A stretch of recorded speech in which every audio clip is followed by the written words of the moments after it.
because yesterday only the organs which are what he told that कि जो organ का ज्यादा इस्तेमाल होता है वही organ बढ़ते जाता है. तो जैसे जिराफ का पहले नेक छोटा था पर फिर टाइम के साथ बढ़ते बढ़ते बढ़ते गया, पर इसके थियोरी को डिस्प्रूव किया गया है ना. ये भी मैंने आपको कल एक्सप्लेन किया था कि किसने इसकी थियोरी को डिस्प्रूव किया. हाँ, यस, ऑगस्ट नाम के साइंटिस्ट ने has disproved his theory, Lamarck का थियोरी को. यस, करेक्ट बेटा. Now we will be starting today with the theory of Darwin in detail. So please open your textbook, page number 98 of your textbook. Please open your textbook, page number 98 of your textbook. All of you have opened? Yes. Okay. Now, as you all know that the Charles Darwin, he was a traveler. For 6 years, basically, he traveled 5 to 6 years. He just traveled around the world. ठीक है. अभी ये जब travelling करता था तो he has observed the nature. ठीक है. And by observing the nature, in nature he has observed different types of plants, different types of animals, their habit, their habitat, everything he has observed. And after observing, he has published a book. And the name of the book is Origin of Species by Natural Selection.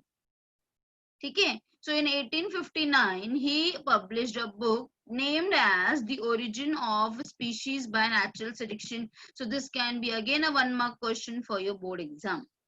Huh?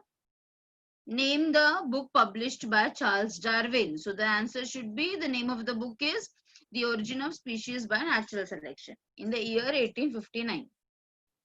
So what did he wrote in this book? In this book, he wrote that the nature, he has explained about the nature, about the different observation, whatever he has seen in the nature during his traveling. So let us learn ki what is been there in the book. So he stated 5 main things or 5 main postulates of Darwin. The very first postulate of Darwin is, please underline in your textbook, 5 postulates of Darwin. The very first one is the overproduction, या फिर जिसको हम बोलते हैं prodigality of nature. Yes, overproduction. Overproduction में का मतलब क्या है?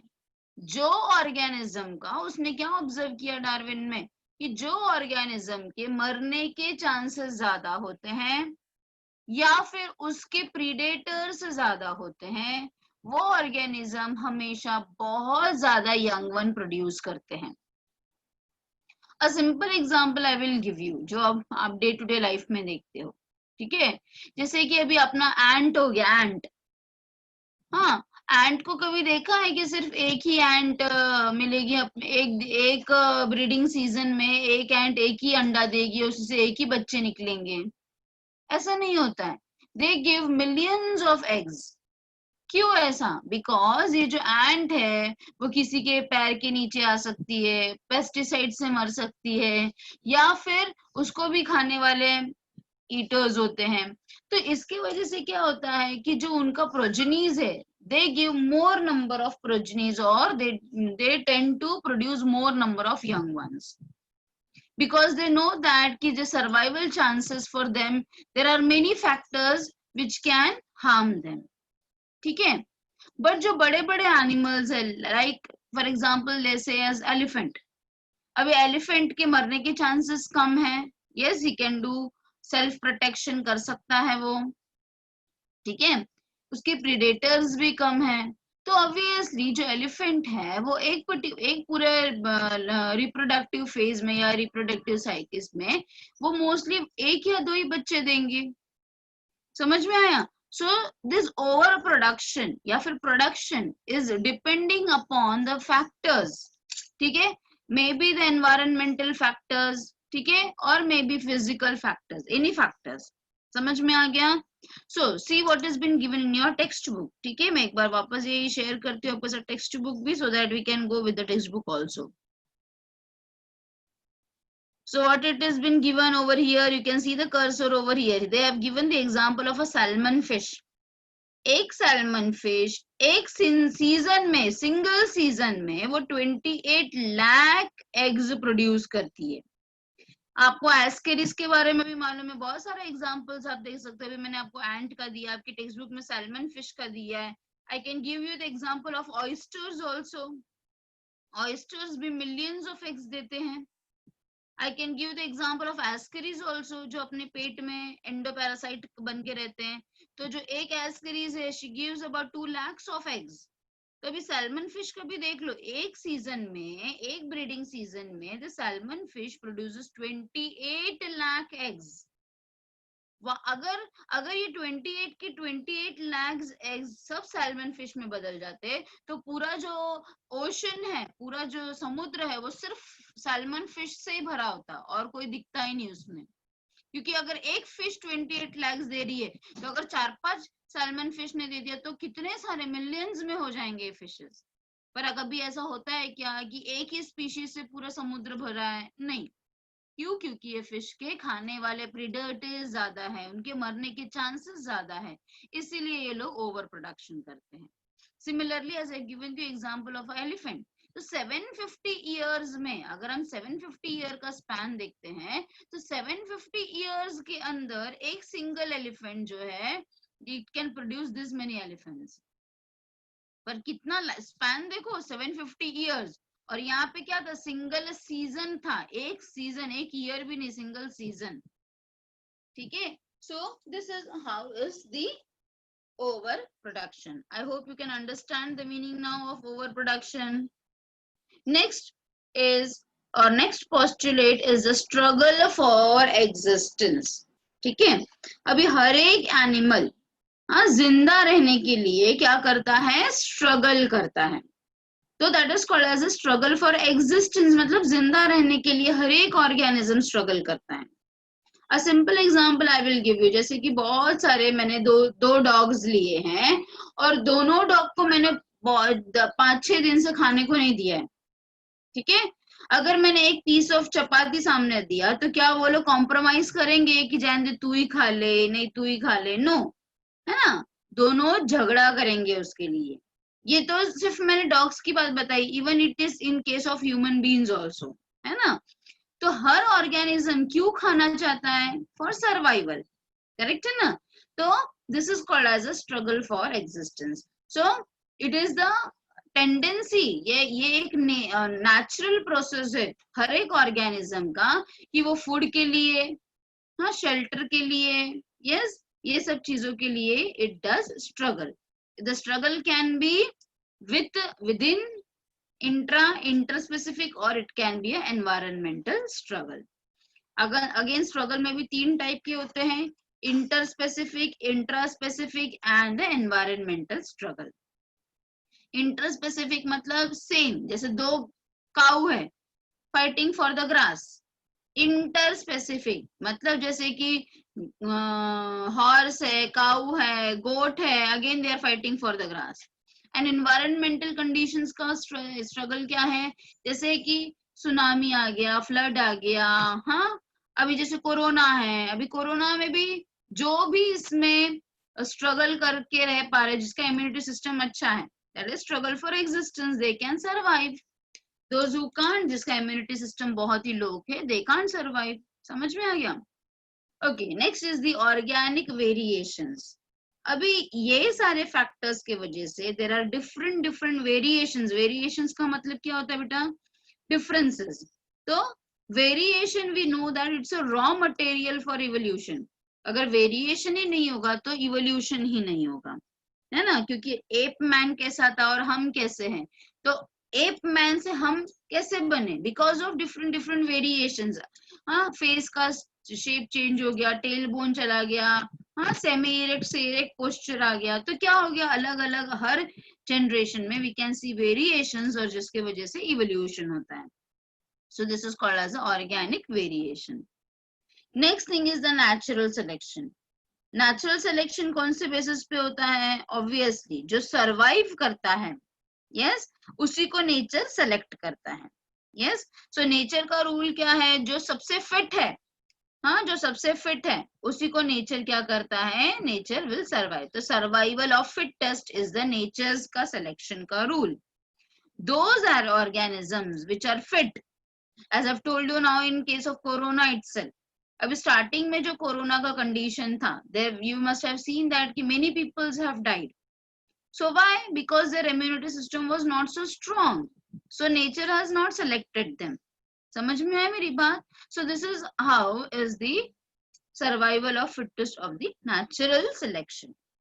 Now because of all these things, what he's concluded that because of all these things, जो सबसे फिट है उसको नेचर ने सेलेक्ट किया, उसमें वेरिएशन हुआ, और ये सारे कारणों के वजह से there is a origin of new species. इसके ही कारण क्या होता है? नए नए स्पीशीज का ओरिजिन होता है। वेरी क्लियर बेटा? So this is what you have to learn for the theory of Darwin. ठीक है, जो भी अच्छे वाले वेरिएशंस होते हैं, फेवरेबल वाले वेरिएशंस होते हैं, they are been transmitted from one generation to another generation, और and they adapt to the environment. Very clear? Again, for explaining you all these things, he has given different types of evidences. जैसे कि, हाँ, जैसे उन्होंने दो चीज का example आपको दिया गया, एक तो मौत का दिया है और एक मॉस्किटो का दिया है। ठीक है, तो देखो what he is telling that कि evolution of long necked giraffe to pluck and eat more leaves from tall trees and woody climbers. This adaptation became fixed in the life for the survival. क्योंकि उनको वो बड़े बड़े झाड़ पे से leaves तोड़ के खाना था, इसके वजह से ये जो एडेप्टेशन है, हाँ, दे यूज टू क्या बोलते हैं, उन लोग अपना मुंडी ऊपर कर करके ऐसे हमेशा खाते थे। तो ये जो एडेप्टेशन है ये फिक्स हो गया और यही फिर कंटिन्यू हो गया।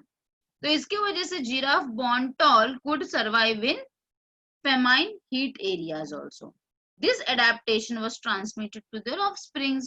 तो जो जिराफ, हाँ, टॉल जिराफ, फिर वेरिएशंस होने लगा उनके अंदर, और जो नए नेक्स्ट जनरेशन थे उसमें टॉल टॉल जिराफ होने लगे ऑफस्प्रिंग्स में, और ये टॉल के साथ साथ फिर उनका नेक भी लॉन्ग होते गया। ये किस लिए हो रहा है? स्ट्रगल फॉर एग्जिस्टेंस के लिए। समझ में आ गया? क्योंकि अगर उन लोग का हाइट छोटा हो जाएगा, उनका नेक छोटा हो जाएगा, तो वो लोग सरवाइव ही नहीं कर पाएंगे, और सरवाइव नहीं कर पाएंगे तो नेचर उनको सेलेक्ट नहीं कर पाएगा। यस, तो फिर फॉर सर्वाइवल और natural selection what they have done variation, and variation was what? Becoming tall. Variation was making their neck long. Yes. Next example, black colored peppered moth. Moth का मतलब मालूम है ना बेटा? जो बटरफ्लाई के जैसा दिखता है पर जो रात को निकलता है। So ये जो black color का pepper moth है, evolved gradually as new species. Next, a very good example of mosquitoes. Mosquitoes के बारे में तो I can also tell you भर भर के examples. Now DDT जब अभी बैंड हो चुका है, DDT resistance in mosquito, see DDT मारने से ये मॉस्किटो मर जाते थे, पर उसमें से भी जो मॉस्किटो बच गए, यस, जो अपने आप को बचा पाए, हाँ, को कंडीशन में, तो उनसे जो नेक्स्ट जनरेशन हुए वो लोग DDT रेजिस्टेंस हुए हैं। समझ में आ गया? Again I will give you best example for mosquitoes. Like जैसे पहले के जमाने में आप अपने मम्मी पापा को पूछो, देयर वाज अ कॉइल, कछुआ छाप करके कॉइल आता था, हाँ, वो कॉइल को लगाने से मच्छर मर जाते थे। ठीक है, but over a period of time वो आप लगा के भी रखो, कॉइल लगा के भी रखो, तो मच्छर वहां पे आराम से घूमते। ठीक है, अगेन फिर आप आपने एडवर्टाइज में देखा होगा हिट का भी। अभी हिट में भी you can see there are different different types. अगर मॉस्किटोज में इवोल्यूशन नहीं होता रहता तो हमें इतने अलग अलग टाइप के पेस्टिसाइड्स बनाने की जरूरत ही नहीं पड़ती। आजकल आप देख सकते हो मार्केट में कि मॉस्किटोज को मारने के लिए कितने सारे चीजें होती हैं। नेट होता है, हाँ, फिर व्हाट टू से, अलग अलग पेस्टिसाइड्स होते हैं, स्प्रेज होते हैं। तो ये क्यों हो रहा है ऐसा? बिकॉज जो फिट नहीं है वो तो वो पेस्टिसाइड से मर जाते हैं, पर जो फिट है वो क्या करते हैं नेक्स्ट जनरेशन में, हाँ, जो नया लार्वे पैदा होता है उसको उस ड्रग से, उस पर्टिकुलर केमिकल से रेजिस्टेंस कर देते हैं। ठीक है, एंड देयरफॉर इंसेक्ट्स के अंदर, इंसेक्ट्स को आजकल पेस्ट को मारने के लिए रोज नए नए केमिकल्स ढूंढने पड़ते हैं। वेरी क्लियर बेटा? Now there are some objections to this Darwin's theory. ठीक है, अभी उसने क्या क्या ऑब्जेक्शंस है, this can also be asked in your exam. सो उसने छोटे छोटे वेरिएशंस को भी उसने प्रिंसिपल फैक्टर कंसिडर किया था इन द इवोल्यूशन। ठीक है, तो छोटे छोटे चीजों से वेरिएशंस नहीं, वेरिएशन से इवोल्यूशन नहीं होता है, ऐसे बहुत सारे लोगों का ऑब्जेक्शन था। नेक्स्ट, उसने he did not discuss about the somatic and germinal variations. Yes, no doubt उस टाइम पे उसको जीन्स के बारे में इतना पता ही नहीं था, so he was not able to make a difference between somatic and germinal variation. Yes, he was not able to explain the arrival of fit test. अभी आप मुझे बताओ कि उसने बोला जो सबसे फिट है वो सरवाइव करता है, बट लोगों ने उसको क्वेश्चंस पूछा कि फिर ये फिटनेस आता किधर से, from where this arrival of fit test comes? So you only tell me कहाँ से आता होगा ये arrival of fit test? Now you have many of the backgrounds with you. Tell me, anybody of you tell me how the organism, अभी अभी समझो आप ही Darwin और मैं आपको ही objections पूछ रही हूँ कि why he was not able to explain the arrival of fit test? Tell me, anybody of you?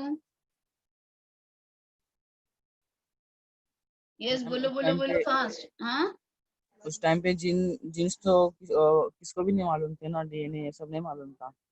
अच्छा, तो आपको ऐसा कहना है कि जीन्स की वजह से अराइवल ऑफ फिटेस्ट होता है? हाँ मिस, वो अपने जीन्स में मॉडिफिकेशन करते हैं ना, और फिर उसको अपने नेक्स्ट जनरेशन में पास करते और फिर सर्वाइव कर जाते। Okay, yes, so it is in the genes, correct. Yes, देखो अगर आपने अभी आप प्लांट ब्रीडिंग वगैरह पढ़ोगे, एनिमल ब्रीडिंग, एनिमल हस्बेंड्री मैंने आपको पढ़ाया है बेटा? पढ़ाया है। हाँ हाँ, तो एनिमल हस्बेंड्री में देखो मैंने आपको हर बार बोला है कि whenever we used to take the what to say, जैसे अभी हम लोग अगर मिल्क डेयरी प्रोडक्ट के बारे में मैंने जब आपको बताया था, तो what we were using a disease resistance bull और ox for mating with the cow, है ना, we use to use a disease resistance. तो हम ये डिजीज रेजिस्टेंस क्यों स्पेसिफिकली यूज करते थे?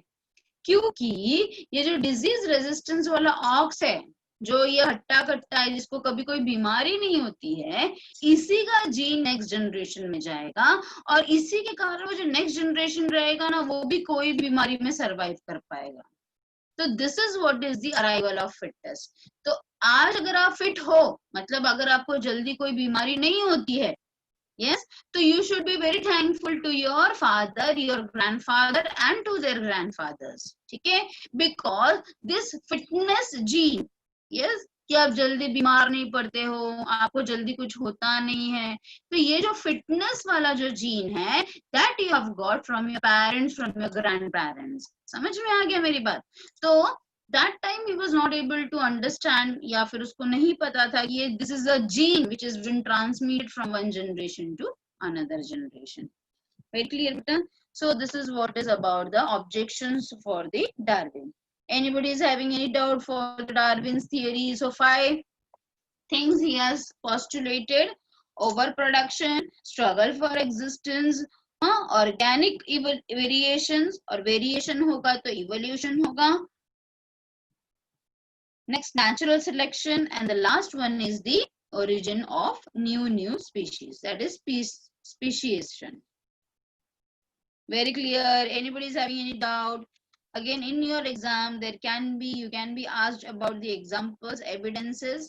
So evidences में आपको डार्विन का 3 दिया है, एक तो जिराफ, एक तो ब्लैक पेपर मॉथ, और तीसरा है मॉस्किटो। ये 3 एग्जाम्पल्स दिए गए हैं, और फिर ऑब्जेक्शंस। आप भले 3 या 4 चीज लिख सकते हो एग्जाम्पल में।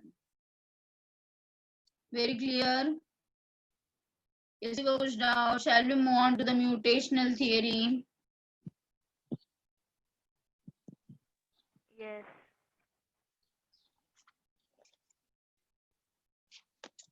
Okay, I will just 1 minute. I will go back to my slide.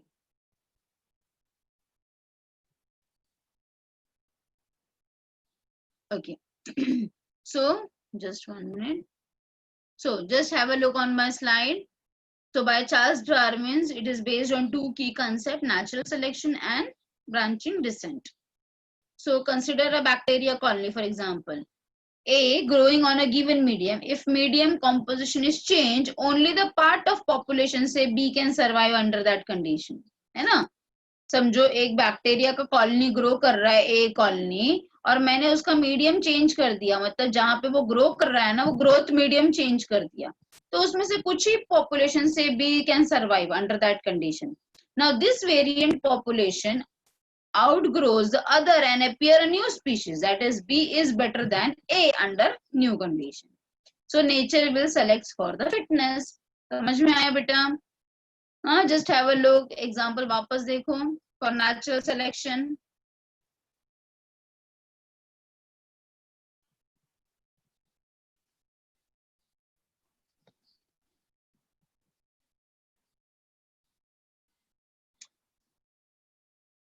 No, natural selection is based on these many factors: overproduction, limited natural resources, struggle for existence, and survival of the fittest.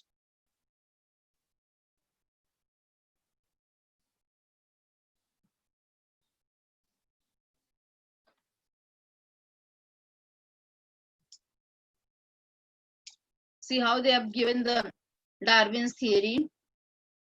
Population size will grow faster if everybody reproduce maximally, जैसे कि bacteria population. But population size are limited due to competition for resources, जिसको हम बोलेंगे struggle for existence. And only some will survive and grow. That is called as a survival of fittest.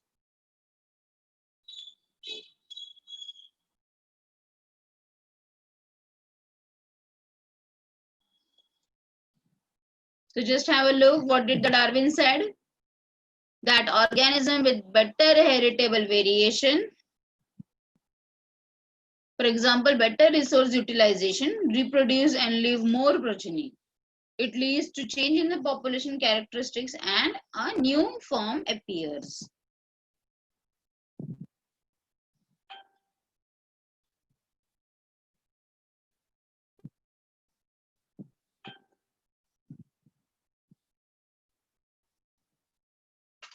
Now next we are going to learn about the mutational theory. Mutational theory was been given by a scientist named Hugo de Virus in 1901. Mendel के work के बाद, after the Mendel work, he has worked. Mendel ने किसके ऊपर काम किया था? P plant के ऊपर, पाइसम सैटिवम के ऊपर. मतलब मेंडल के वर्क के बाद Hugo de Virus, he also started observing the nature and he selected a plant called as the evening primrose. You can see the plant evening primrose. ये जो evening primrose है उसका scientific name भी यहाँ पे लिखा गया है, देखो यहाँ पे. It can be asked again for a 1 mark question in your board exam. Evening primrose का scientific name भी आपको ना याद रखना जरूरी है, so please underline. So ये जो evening primrose है, yes, he has observed this plant for 7 generation. ठीक है, और उसने देखा, क्या देखा, ये कुछ जो नए जनरेशन थे उसके अंदर उसको कुछ वेरिएशंस भी नजर आते थे. तो व्हाट ही सेड कि ये जो वेरिएशन है इसके वजह से ही, मतलब कुछ म्यूटेंट्स होते हैं जिसकी वजह से वेरिएशंस होते हैं. म्यूटेंट का मतलब क्या होता है? First of all understand the meaning of mutant. Mutant का मतलब है जब भी कोई जीन के अंदर चेंजेस हो जाता है उसको हम बोलते हैं म्यूटेशन. तो म्यूटेशन होने का कारण क्या होता है? It can B because of any mutants. अभी म्यूटेंट्स में कुछ केमिकल चीजें भी हो सकती है, कुछ फिजिकल चीजें भी, जैसे यूवी रेज हो गया, एक्स रेज हो गया, इसके कारण भी म्यूटेशन होता है। ठीक है, बट म्यूटेशन का मतलब है पूरे जीन के अंदर चेंज होना, उसको हम बोलते हैं म्यूटेशन। बट यूगोडी वायरस को इतना नॉलेज नहीं था उस समय पे, तो व्हाट ही सेड कि म्यूटेशन की वजह से ही इवोल्यूशन होता है। यस, पर म्यूटेशन की वजह से इवोल्यूशन नहीं होता है। हमेशा प्लीज ये याद रखो कि mutation is one of the factor, it can B one of the factor for evolution, but mutation की वजह से ही इवोल्यूशन कभी नहीं होता। ठीक है, आर यू अंडरस्टैंडिंग बेटा? समझ में आ रहा है ना? आपको नहीं समझेगा तो please interrupt me in between. Yes और no? Yes, ma'am. Yes, ma'am. Yes, तो मैं ma'am. वापस एक्सप्लेन कर रही हूँ बच्चा, म्यूटेशन के वजह से इवोल्यूशन होता है, ऐसा यूगोडी वायरस ने बताया। But mutation is one of the factor for evolution, but सिर्फ म्यूटेशन से इवोल्यूशन कभी नहीं होता। अब समझ में आ गया? तो क्योंकि इसने म्यूटेशन पे ही बहुत स्ट्रेस किया था, उसको लगा, जब इसने इवनिंग प्राइमोस का फर्स्ट जनरेशन देखा, सेकंड जनरेशन देखा, थर्ड जनरेशन देखा, तो उसने देखा कि कुछ कुछ फूल जो है वो अलग नजर आ रहे थे उसको। तो उसके हिसाब से क्या हो रहा था, उसको ऐसा लगा कि नहीं, यहाँ पे तो कुछ तो भी है, यहाँ तो कुछ तो म्यूटेशन हो गया है। यस, म्यूटेशन मतलब कि पूरा ही मेकअप चेंज हो जाता है ना कोई भी चीज का। तो उसने क्या बोला कि नहीं, यहाँ तो कुछ तो भी म्यूटेशन हो रहा है, तो ये म्यूटेशन की वजह से ही क्या हो रहा है, नया नया स्पीशीज बन रहा है। yes, so no doubt that thing was been disproved, but you have to learn this theory also. So you can see over here, Darwin ignored about the origin of variation and mechanism of speciation. So next scientist came into the picture called as the Yugotivirus, who proposed the mutational theory of evolution.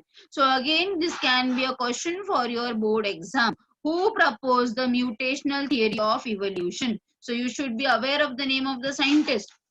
So Yugotivirus proposed the mutational theory of evolution. On which plant did he work? He worked on evening primrose, and the scientific name of the evening primrose has been given. Okay.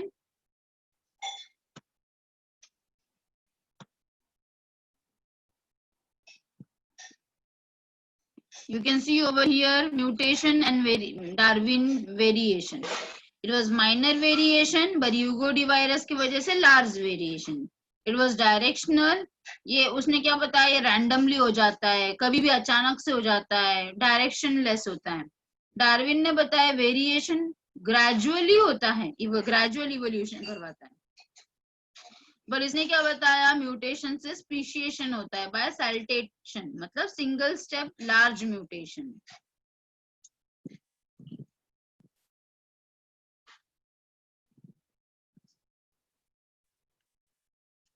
Yes, now I will again go back to this.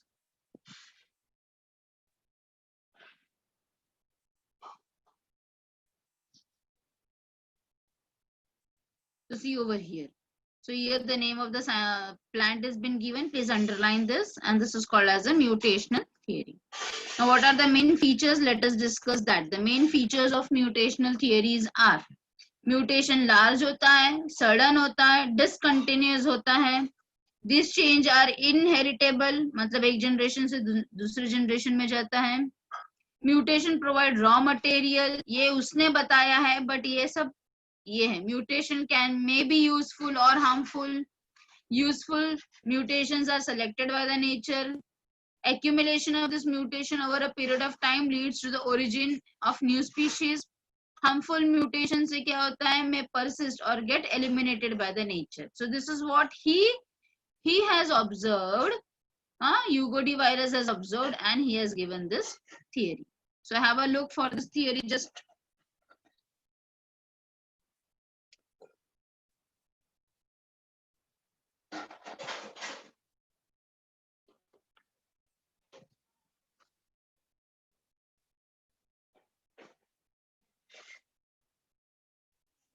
so you can see the objection to the mutational theory.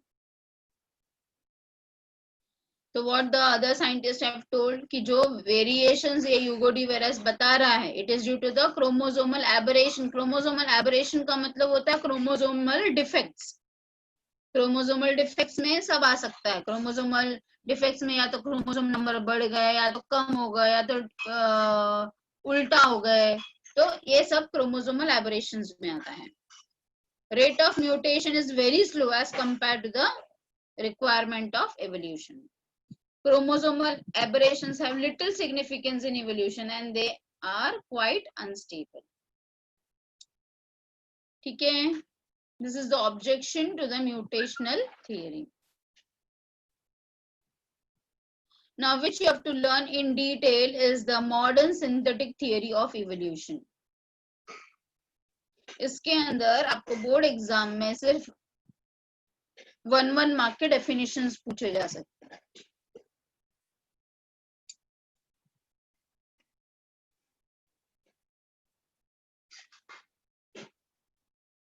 So you can see over here the name of the scientist been given. ये पूरा paragraph में पूरे scientist के नाम दिए गए हैं who contributed to the modern theory of evolution, modern synthetic theory of evolution. So इतने सारे साइंटिस्ट के नाम हैं. अब इसके अंदर आपको सब 1 मार्क का डेफिनेशन ही पढ़ना है बेटा. Yes. So the first definition which can be homework for you is what is Mendelian population. So what you will be writing for Mendelian population? Small interbreeding group of population. एक छोटा सा interbreeding मतलब जो एक दूसरे में breeding कर सकते हैं. Inter means in between breeding of population is called as a Mendelian population. What is gene pool? What is gene pool? Total genetic information या फिर sum total of gene is called as in a population is called as a gene pool. Yes, जितना भी genes हैं एक population के अंदर, sum total of all the genes in a population is called as a gene pool. याद रहेगा. Next definition. Come down. It is the genetic variation. Genetic variations, natural selection and isolation. ये आपको detail में पढ़ना है. See, modern synthetic theory comprises of 5 main factors. 5 factors divided into 3 main groups. What are the 3 groups? Genetic variation, जो अभी हम पढ़ेंगे, natural selection and isolation. So let us learn the modern synthetic theory in detail. The very first one is the genetic variation. तो genetic variation का मतलब क्या होता है बेटा? जेनेटिक वेरिएशन का मतलब change in gene and gene frequency. Again a definition. अगर कोई जीन चेंज हो गया या जीन का फ्रीक्वेंसी चेंज हो गया, फ्रीक्वेंसी मतलब वो कितने इससे आ रहा है, तो that is called as the genetic variation. Again genetic variations के बहुत सारे कारण होते हैं. So let us see that. सबसे पहला, या तो जीन के अंदर कुछ ना कुछ म्यूटेशन हो गया, तो sudden permanent heritable change is called as a mutation. ठीक है. म्यूटेशन किधर होता है? जीन्स के अंदर होता है, क्रोमोसोम के अंदर होता है, या तो क्रोमोसोम नंबर चेंज हो जाता है. ठीक है. Next is the duplication. Sorry, next is the you can see over here genetic mutation के बाद है you have to learn about the genetic recombination. Second one is the genetic recombination. Recombination का मतलब क्या होता है? different combinations. तो combinations कैसे possible होता है? by crossing over. Because we know that during crossing over जो 2 sister chromatids है, जब वो crossing करते हैं तो वहां पे chimeric formation होता है. Yes, that you have learned already in mitosis and meiosis. Meiosis में आपने क्या पढ़ा है कि जब भी क्रॉसिंग ओवर होता है there is a transfer of characters. मतलब जो 2 segments, जो 2 sister chromatids क्रॉस होते हैं, जहाँ पे chimeric formation होता है, वहां पे exchange of characters होते हैं. So that is leading to the genetic recombination. Next is the gene flow. Gene flow is very simple. That is a movement of gene into the population. मतलब हर एक generation, जैसे भी मैंने आपको बताया survival of fittest, तो ये जो जीन है it is going to the next generation, उसके नेक्स्ट जनरेशन, उसके नेक्स्ट जनरेशन, तो this is called as a gene flow. Transfer of gene is called as a gene flow. ठीक है, तो gene movement is called as it, या फिर migration is called as a gene flow. Next, very important is the genetic drift, which is again very important. It was been given by a scientist called as a Civil and Wright, and therefore it is also called as a Civil Wright effect. Now, genetic drift का मतलब होता है रुकावट. Yes, drift का मतलब है रुकावट. जैसे फॉर एग्जाम्पल कोई पॉपुलेशन है, yes, इसके अंदर एक पर्टिकुलर कैरेक्टरिस्टिक है. हाँ, okay, I will tell you for more understanding. I will tell you, जैसे फॉर एग्जाम्पल बहुत बड़ा म्यूजिशियन है, बहुत बड़ा पेंटर है फॉर एग्जाम्पल. हाँ, बहुत ही अच्छी पेंटिंग करता है, बहुत ही अच्छी पेंटिंग करता है, but for example he has met with an accident. तो ये जो जीन है उसके अंदर पेंटिंग वाला, which he has inherited from his ancestors, now he is not able to transfer that gene ना. यस, अभी अगर for example he has met with an accident, मतलब अभी ये जीन उधर ही रुक गया, ये जीन उधर ही ड्रिफ्ट हो गया. So this is called as a genetic drift, means रुकावट. यस, कि कोई भी अगर एक फ्लो में जा रहा है और कभी भी by any of the accidents, हाँ, it can be different types of accident, can be natural disasters like earthquake हो गया, फ्लड हो गया, फायर हो गया, और बाय अ सिंपल एक्सीडेंट अगर वो पॉपुलेशन उधर ही रुक जाता है, तो वो जो कैरेक्टरिस्टिक्स है वो आगे ट्रांसफर नहीं हो सकता. That is called as the genetic drift. Yes, next is the chromosomal aberration. Chromosomal aberration का मतलब अभी जस्ट मैंने आपको बताया, देयर आर डिफरेंट क्रोमोसोम में चेंजेस या रीअरेंजमेंट. जैसे आप यहाँ पे डायग्राम में देखो, या तो क्रोमोसोम नंबर डिलीट हो जाएगा, क्रोमोसोम डिलीट होगा, या तो डुप्लीकेशन. देखो ये जो छोटा बॉक्स है अब ये डबल हो गया, डुप्लीकेशन हो गया उसका, या तो इन्वर्शन, यहाँ का वहां का यहाँ हो गया, या तो ट्रांसलोकेशन हो गया. Translocation means again changing the place. Trans means transfer of location, so translocation. तो एक छोटा भी change in the chromosome will lead to a drastic difference. Have you heard about the what Down syndrome? सुना है आपने? Have you heard about Down syndrome?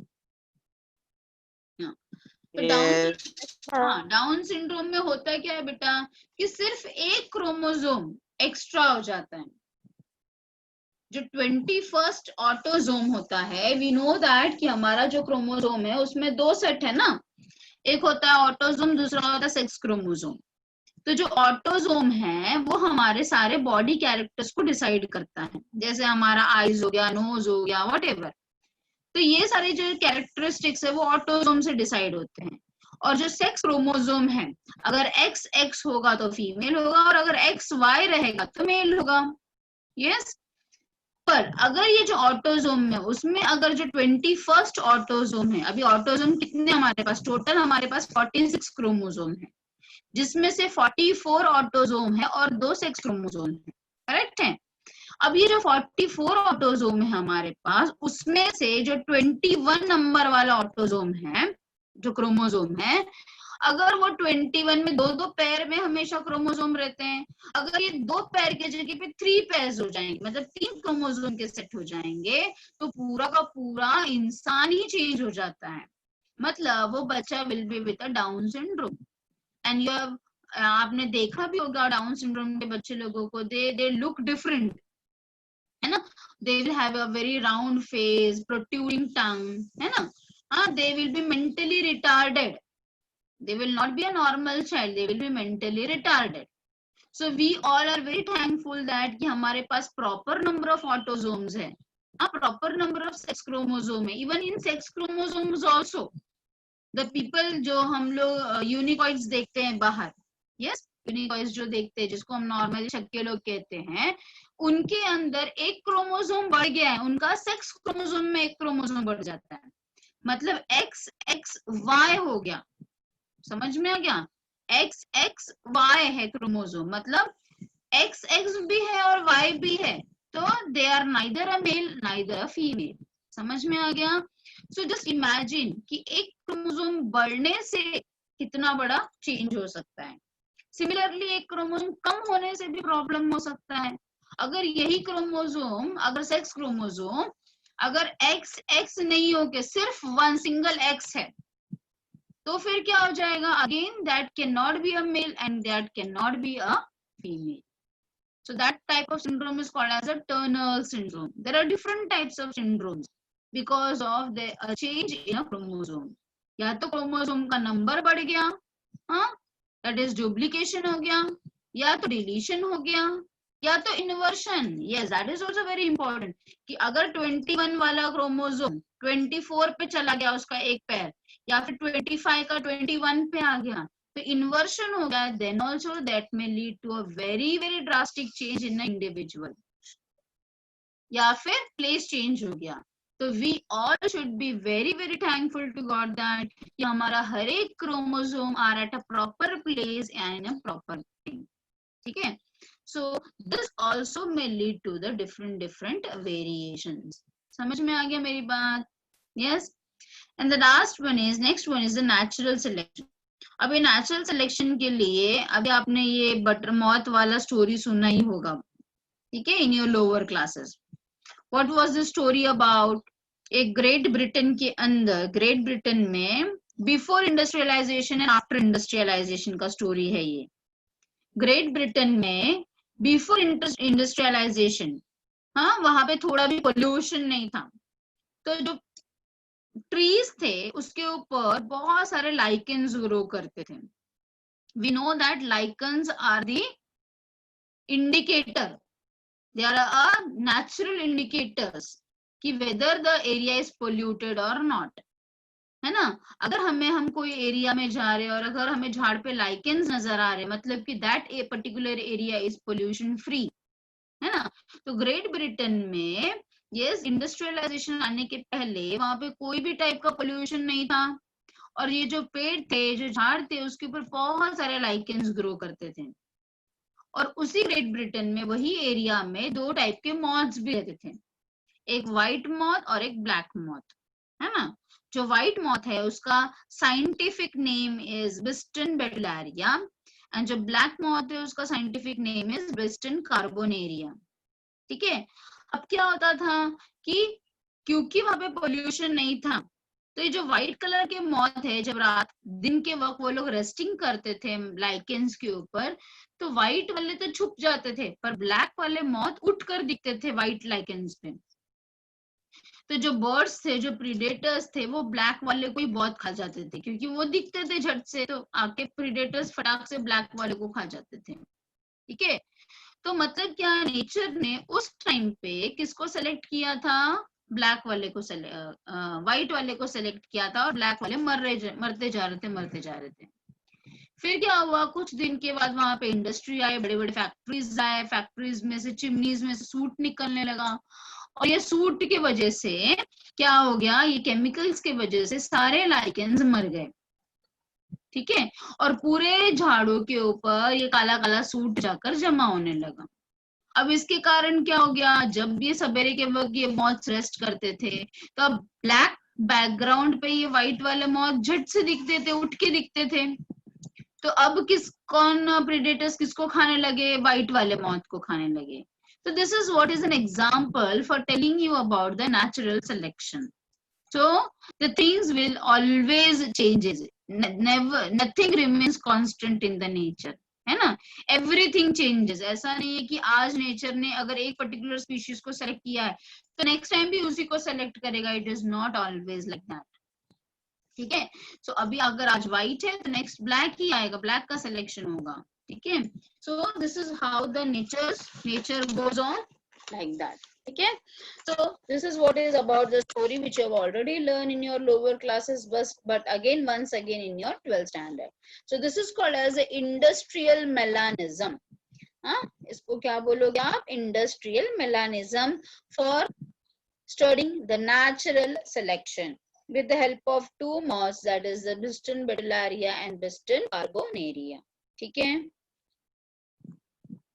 So this is what is the story being given. You can read out अब जो अभी मैंने आपको explain किया, the same thing is been given over here. ठीक है, वेरी क्लियर बेटा. सो आज the same thing is like that also.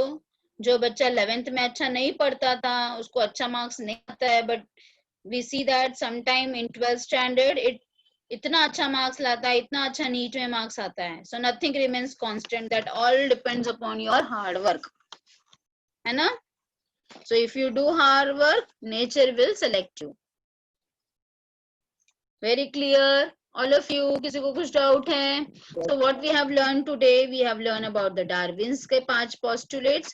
We have learned the objections to Darwin. We have learned mutational theory given by Hugo de Vries, and then we have learned about the modern synthetic theory. Modern synthetic theory में आपको 3 चीज पढ़ने के लिए है.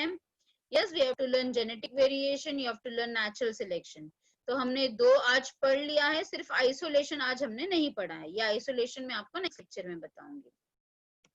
Now please note down fast homework. Please write down the homework, all of you.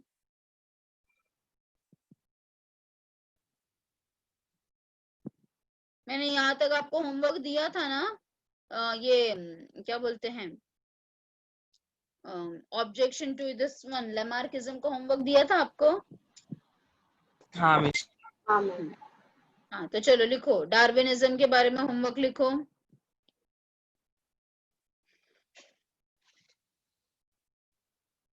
Same thing, first question will be name the book. Name the book published by Darwin.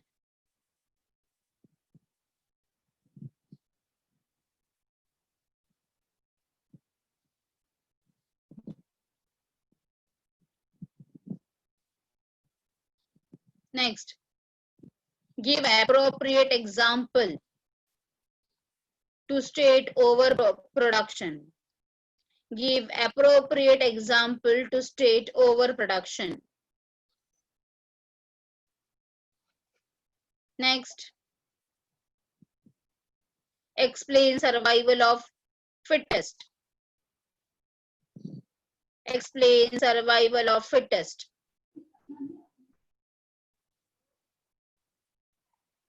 Next, what is speciation? What is speciation?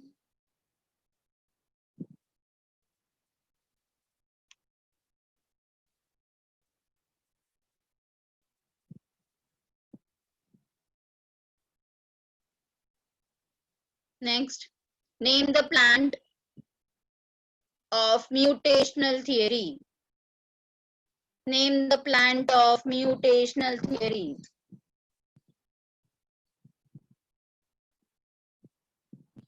Next, who proposed mutational theory?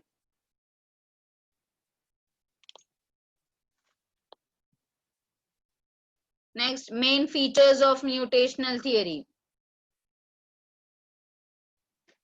चलो अभी 1 mark definitions.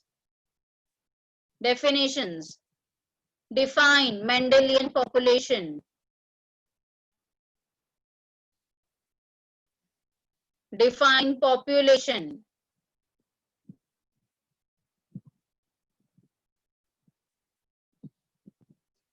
Define gene pool.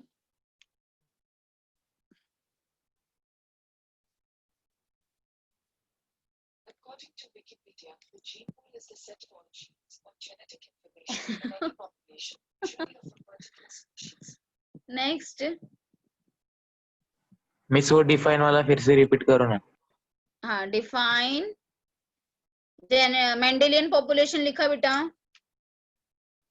Define Mendelian population पहले मैंने बोला, फिर मैंने बोला define population,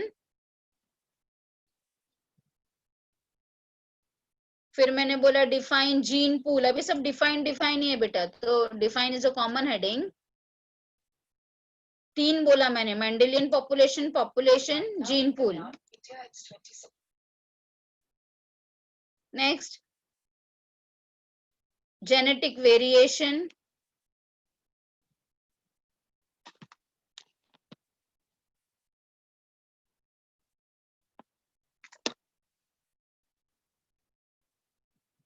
Define mutation.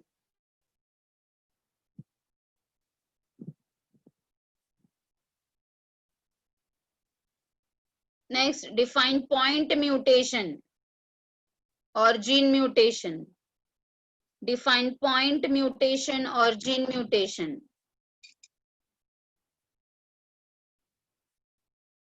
Next, define genetic recombination. ये पूरा का पूरा पैराग्राफ ही नहीं लिखना है, हाँ? You have to cut short and write down genetic recombination. Define gene flow.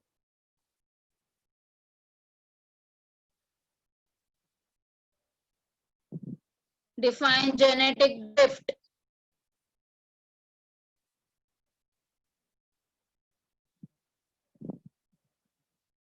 Next, define chromosomal aberration. उसके अंदर ये सब चीज आपको डिफाइन करना है, हाँ?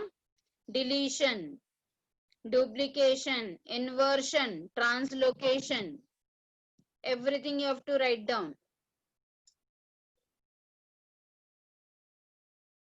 Chromosomal aberration का हर एक 4 जो thing दिया है, what is deletion, what is duplication, what is inversion and what is translocation. Next, scientific name of black moth. Scientific name of gray white moth.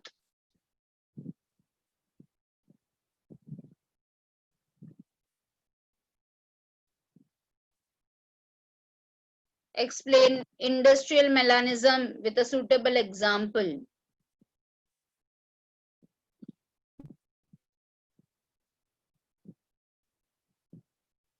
Very clear, बच्चा?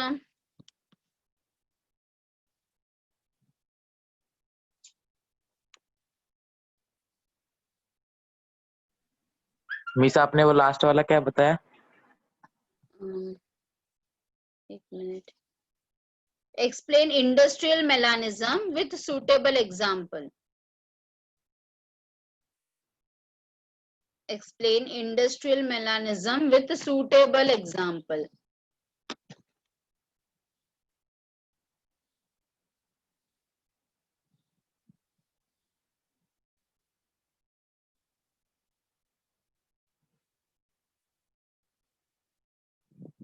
लिखा बेटा?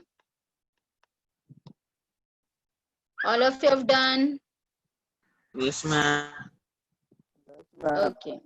चलो अभी कल का होमवर्क मुझे फटाफट दिखा दो. All of you please on your video, just on your video show me the homework. मैंने अभी सिर्फ